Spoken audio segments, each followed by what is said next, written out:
Hello everyone, I am Sanjay Yadav. First of all, welcome to all of you on our YouTube channel Mathematics Education. Permutation combination का एक और सवाल आपके screen पर GEE mains 2025। ये सवाल कहता है the number of natural numbers between 212 and 999 such that the sum of their digit is 15। बोला है कि ऐसे कितने नेचुरल नंबर होंगे जो 212 और 999 के बीच का होगा और उसके सम ऑफ डिजिट कितने होने चाहिए 15। मैं आपको इस क्वेश्चन का 3 मेथड बताने वाला हूँ और तीनों ही बहुत बढ़िया मेथड है। तो सबसे पहला मेथड हम लोग शुरू करते हैं। पहला मेथड हम लोग स्टार्ट करेंगे मैनुअल काउंटिंग से। मैनुअल काउंटिंग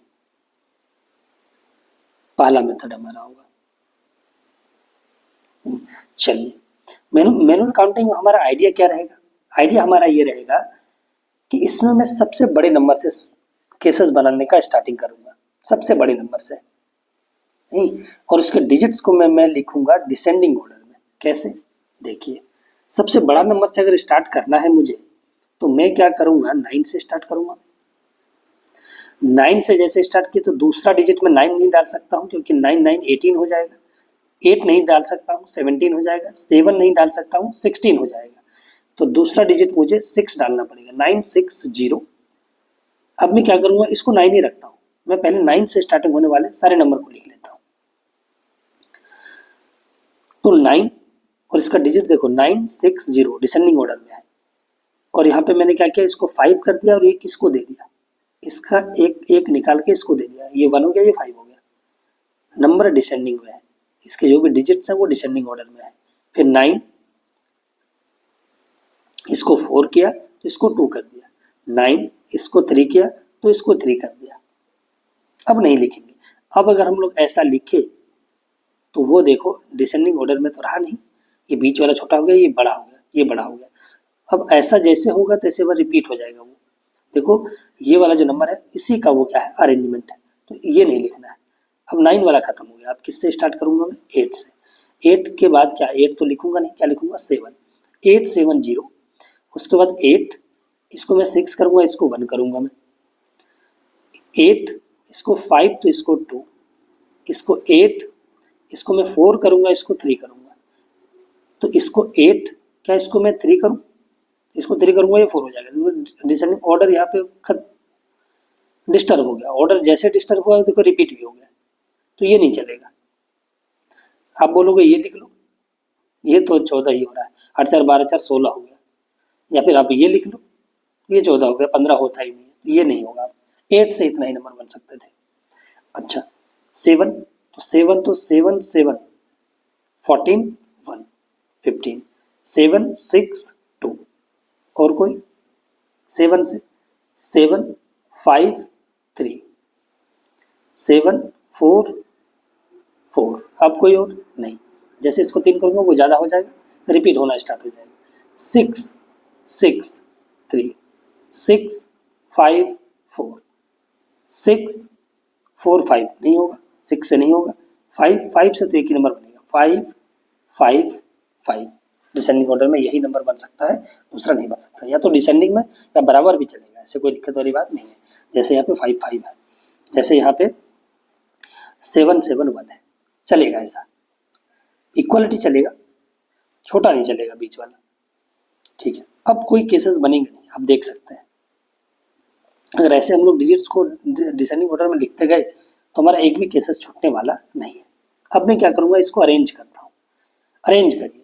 इसको अरेंज करूँगा कितने तरीके से? देखो, जब इसको मैं अरेंज करूँगा और 0 जैसे फर्स्ट प्लेस पे आएगा तो वो तो 96 बन जाएगा। जो 200 वो तो 3 डिजिट का भी नहीं, वो तो सीधे 2 डिजिट का हो गया, 212 से छोटा हो जाएगा। तो पहले मैं नंबर पे मैं क्या नहीं डाल सकता हूँ, 0 नहीं डाल सकता इसमें। तो 0 नहीं डालूंगा तो इसको पास कितना चॉइस है, अरेंज करना है 3 जगह। इसी नंबर को 3 नंबर को 3 जगह अरेंज करना है। तो 0 तो मैं डालूंगा नहीं पहला डिजिट पे। 2 चॉइस, यहाँ पे 0 डाल सकता हूँ 2 और यहाँ पे डाल सकता हूँ 1। मतलब इसके पास ऐसे कितने नंबर बनेंगे, 4। 0 फर्स्ट डिजिट पे नहीं डालना है। यहाँ पे 1 में फर्स्ट डिजिट पे नहीं डाल सकता। अगर जहाँ पे 0 और 1 है वहाँ पे थोड़ा सा मुझे अरेंजमेंट देखने की ज़रूरत है। तो जैसे ये 1 आ गया तो अगर 1 फर्स्ट डिजिट पे आया तो या तो ना वो नंबर बनेगा 195 या 159, जो दोनों क्या है 212 से छोटा है। इसका मतलब है कि दो नंबर मेरे काम का नहीं है जब 1 कहाँ पे रहेगा फर्स्ट डिजिट पे। ऐसे तो 3 फैक्टोरियल होता है पूरा नंबर, लेकिन जब 1 फर्स्ट डिजिट पे रहेगा तो वो 212 से नंबर से छोटा बनेगा, तो ऐसा नंबर दो ही बन सकता है 159 और 195, तो उसको घटा दूंगा तो कितना बनेगा 4। या तो ऐसे देख लेंगे या ऐसे देख लेंगे कि इसके पास 2 चॉइस, इसके पास 2 चॉइस, इसके पास 1 चॉइस, तो ऐसे भी कितने नंबर बनेंगे 4 नंबर बनेंगे। यहाँ पे कोई दिक्कत है नहीं, 2 है मिनिमम नंबर, कैसनो अरेंज कर देंगे वो 212 से बड़ा सही नंबर बनेगा, तो 3 फैक्टोरियल मतलब 6 नंबर बनेंगे ऐसे। और यहाँ पे 3 फैक्टोरियल बाय 2, क्योंकि 3 दो बार आया है, तो कितना हो जाएगा ऐसे नंबर कितने बनेंगे 3। यहाँ पे ऐसे नंबर कितने बनेंगे, अगेन यहाँ पे 4 बनेगा, और यहाँ पे कितने बनेंगे, यहाँ पे फिर से 4 बनने वाला है, क्योंकि 1 फर्स्ट डिजिट पे आया तो 168 या 186, दोनों 212 से छोटा, उसको मैं हटा दूंगा। यहाँ पे 6, अगेन यहाँ पर भी 6 होगा, किससे भी अरेंज कर दो वो 212 और 999 से छोटा ही रहेगा। यहाँ पे देखो, यहाँ पे 4 होता अरेंजमेंट, 1 अगर फर्स्ट डिजिट पे नहीं होता तो टोटल अरेंजमेंट था 4, लेकिन 7 दो बार रिपीट हो रहा है तो 2 फैक्टोरियल से डिवाइड करूंगा तो वो क्या बचेगा 2, और 2 ही नंबर बनेंगे ऐसे। अब ऐसे भी मैनुअली भी देख सकते हैं, 717 या फिर 771, यही 2 नंबर बनेंगे इससे, जो 212 से बड़ा और 999 के बीच में रहेगा, ये 2 नंबर। यहाँ पे कितना हो जाएगा 6, यहाँ पे कितना हो जाएगा 6, यहाँ पे कितना होगा 3, 2 फैक्टोरियल से डिवाइड करना पड़ेगा, यहाँ भी 3 होगा, और यहाँ तो 6 होगा, और यहाँ पे तो 1 ही होगा। अब आंसर लिखते हैं हम लोग, टोटल को सभी को ऐड कर देंगे, आंसर आ जाएगा। तो 6 1 7, 3 10, 3 13, 6 19, 19 6 25, 2 27, 6 33, 6 39, 4 43, 4 47 और 3 50, 6 56, 4 60 और 4 64, ये 64 हमारा क्या होगा आंसर। 64 इस क्वेश्चन का हमारा क्या होगा आंसर। ये तो मेथड 1 होगा। आते हैं हम लोग मेथड नंबर 2 में। मेथड नंबर 2 हम लोग जाएंगे, देखते हैं क्या बोला है कि 3 डिजिट का नंबर बनाना है, D1 D2 D3, natural number बनाना है 3 डिजिट का नहीं।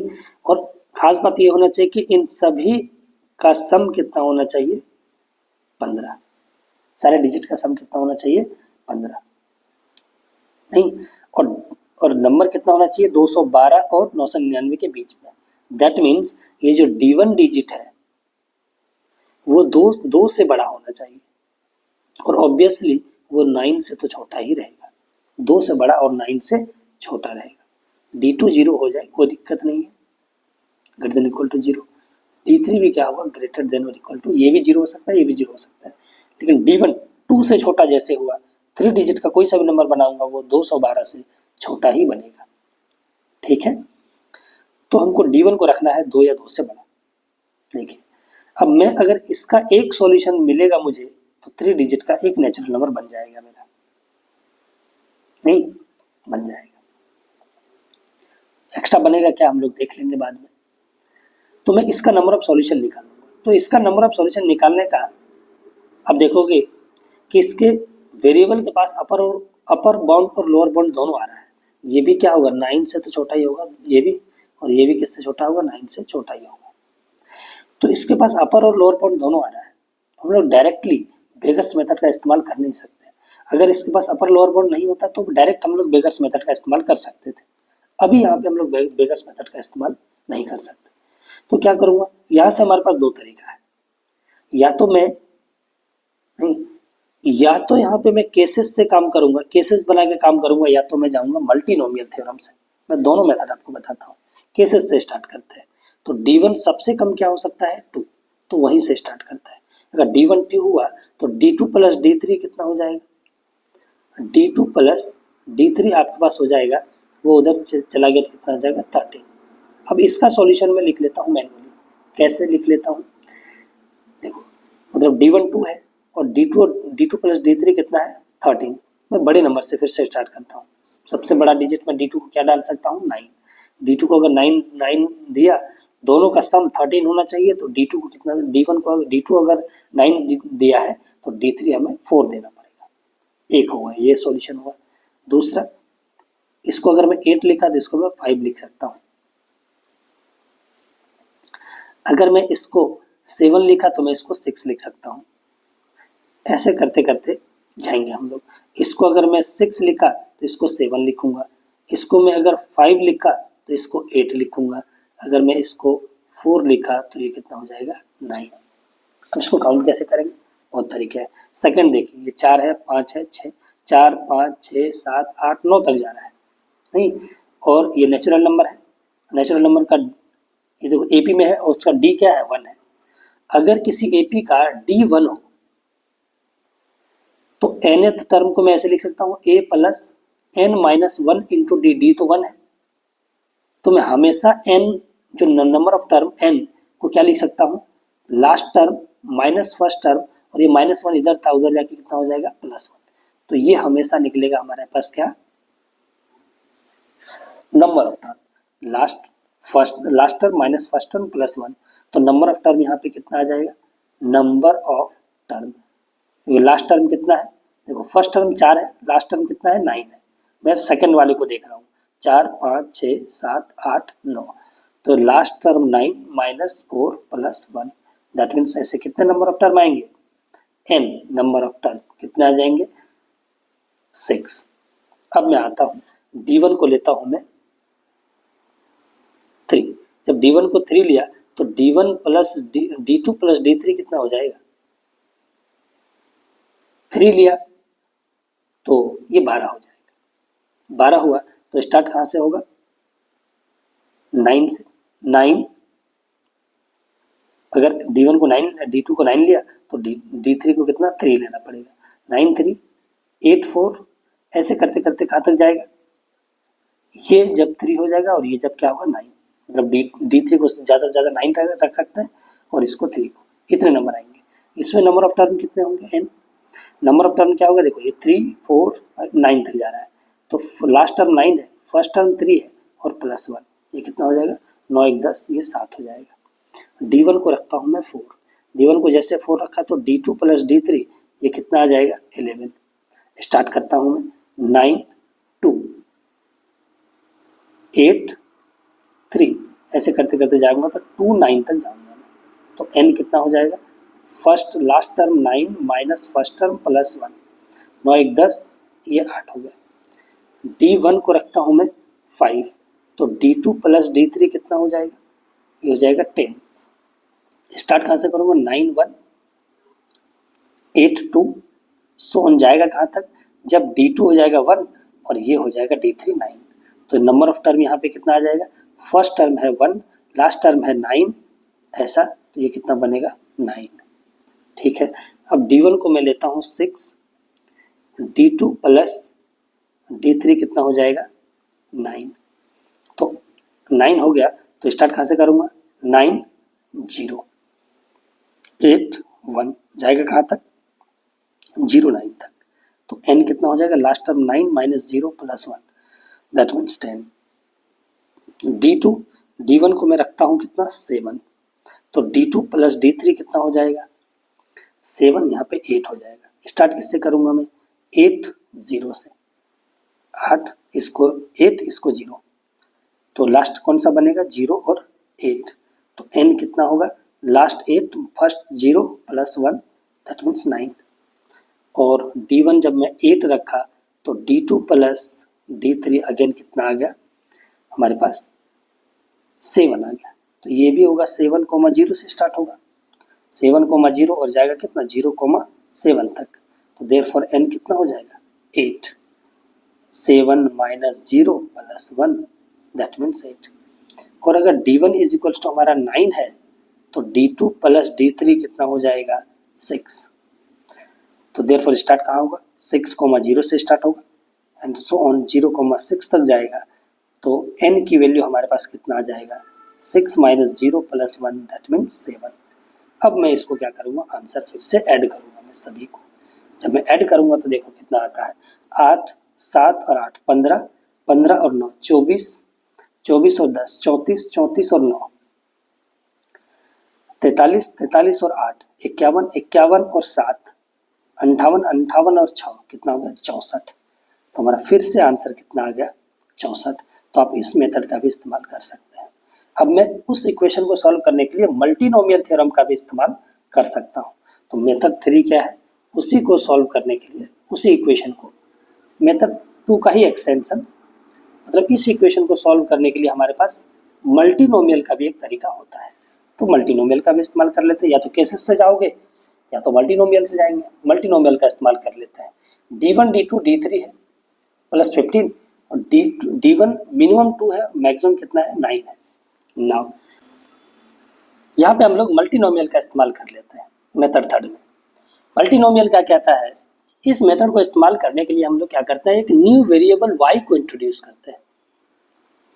y को इंट्रोड्यूस क्यों करते हैं, इसका एक तरीका है करने का, और y की हेल्प से एक एक्सप्रेशन हम लोग e बनाते हैं। कैसे बनाते हैं देखते हैं। यहाँ पे वेरिएबल है d1 d2 d3।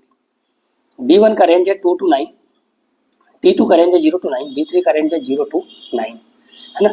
क्या करना है, एक एक्सप्रेशन ई बनाना है, ऐसे बनाना है कि d1 से स्टार्ट करना है। d1 की वैल्यू है 2 to 9, तो d1 की वैल्यू इसको y के पावर में लिखिए। 2 से स्टार्ट है तो 2 से ही स्टार्ट करना है, 3, और कहाँ तक जाना है 9 तक जाना है, y टू द पावर 9। अगर d1 का खत्म हो गया, अब इंटू करना है, इंटू करके फिर d1 d2 के लिए भी सेम काम करना है, y के पावर में ही डालना है। इसको कहाँ तक ले रहा है भाई, 0 to 9 ले रहा है, तो ये 9 हो गया। अब d3 के लिए भी सेम काम, y के पावर में लिखते हैं, ये हो गया d3 की वैल्यू। ये हमारे लिए किसके लिए वैल्यू है, d1 के लिए, ये किसके लिए d2 के लिए, ये किसके लिए d3 के लिए। इसको थोड़ा सिंप्लीफाई कर लेते हैं। यहाँ पे वाई स्क्वायर कॉमन अगर निकालें तो ये बनेगा जीपी 8 टर्म का 1 + y + y टू पावर 7, तो उसका समेशन कितना होगा 1 - y to the power 8 upon में 1 - y। इसके लिए कितना होगा, ये भी जीपी का है, 10 टर्म है इसमें, तो y to the power 10 1 - y, और इसमें कितना होगा 1 - y to the power 10 upon में 1 - y।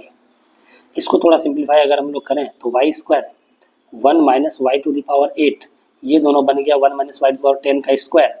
इसको ओपन कर लेते हैं तो 1 - 2y टू द पावर 10 और plus y to the power 20, और नीचे जो था उसको हम लोग चिपका देते हैं। नीचे क्या बना 1 - y 1 - y मतलब 1 - y टू द पावर 3 बनता है। ये एक्सप्रेशन ये बनता है। अब मैं एक स्टेटमेंट लिखता हूँ